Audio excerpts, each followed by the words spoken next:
अस्सलाम वालेकुम, मुंहिंजो नालो डॉक्टर ज़ोएब आहे। अॼु असां मेन मौज़ू ते ॻाल्हाईंदासीं त नॉर्मल चेली साइज़ केतिरी थींदी आहे ऐं चेली साइज़ जी अहमियत छा आहे, उहो कीअं तव्हांजी सिहत ते जेका जिस्मानी ऐं ज़हनी ॿिन्ही ते असरअंदाज़ रखे थी।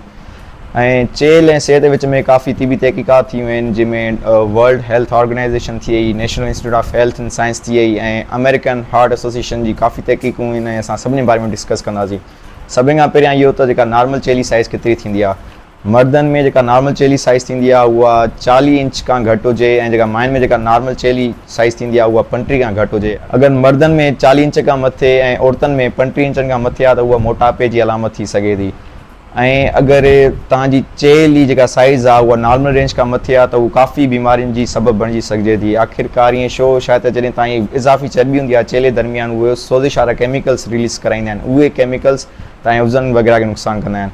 अगरि मसइलनि ते ॻाल्हायूं त इहे अगरि तव्हांजी हिकु एबनॉर्मल चेली साइज़ आहे त उहे कहिड़ा कहिड़ा बीमारियुनि जा सबबु या ख़तरा पैदा कराए सघे थी। हुन में ब्लड प्रेशर अची वियो, हुन में शुगर थी सघे थी, हुन में तव्हांखे दिलि जो दौरो वग़ैरह पइजी सघे थो, हुन में तव्हांखे स्ट्रोक अची सघे थो, हुन में काफ़ी कैंसर वग़ैरह थी सघंदा, जंहिंमें सीनियो कैंसर ऐं आंड्रियो कैंसर काफ़ी कॉमन आहिनि।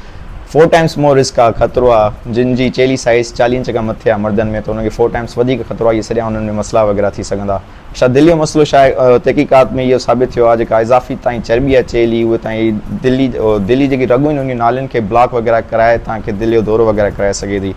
ब्लड प्रेशर में बि इहो आहे, इज़ाफ़ी चर्बी तव्हांजे जेके नालियूं आहिनि, खून वारियूं नालियूं, उन ते वधीक दबाव रखंदियूं आहिनि। उन दबाव जे करे तव्हांजो ब्लड प्रेशर हाई रहंदो आहे। अगरि डायबिटीज़ शुगर खे ॾिठो वञे त सेम वे जेका इज़ाफ़ी चर्बी हूंदी आहे उहा इंसुलिन हिकिड़ो हार्मोन हूंदो आहे जेको तव्हांजी शुगर खे मेंटेन कराईंदी आहे। जेतिरी चर्बी जो मिक़दार वधीक हूंदो, तव्हांजी जेका इंसुलिन जी कारकर्दगी हूंदी उहा ओतिरी घटिजी वग़ैरह वेंदी आहे। हाणे असां ॻाल्हायूं त तव्हां पंहिंजी चेली चर्बी खे कीअं घटाए वग़ैरह सघो था।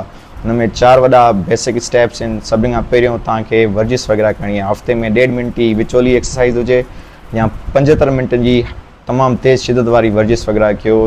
हफ़्ते में 1 दफ़ो डेली बेसिस ते वॉक वग़ैरह कंदा कयो 15 खां 20 मिंटनि ताईं। जेको ॿियों स्टेप आहे उहो पंहिंजी खुराक खे तब्दील वग़ैरह कयो। तव्हां सब्जियूं वग़ैरह वधाए छॾियो, तव्हां फ्रूट्स वग़ैरह वधीक वधाए छॾियो, जेके चर्बी वारा खाधा वग़ैरह थी विया या सण भारियूं शयूं आहिनि उनखे तव्हां घटाए छॾियो। टियों, पाणी जो इस्तेमालु वधीक कयो। जेतिरो तव्हां वधीक पाणी पीअंदो ओतिरो तव्हांजे मेटाबॉलिज़म जो हाज़मे जो जेको प्रोसेस आहे उहो बहितर वग़ैरह थींदो।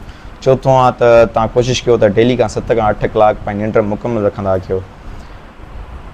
चेली जेका चर्बी आहे उहा घटाइणु काफ़ी वधीक अहमियत थी रखे। इन सां शायदि तव्हां हिकु डिघी ऐं सिहतमंद ज़िंदगी गुज़ारे सघो था। Thank U.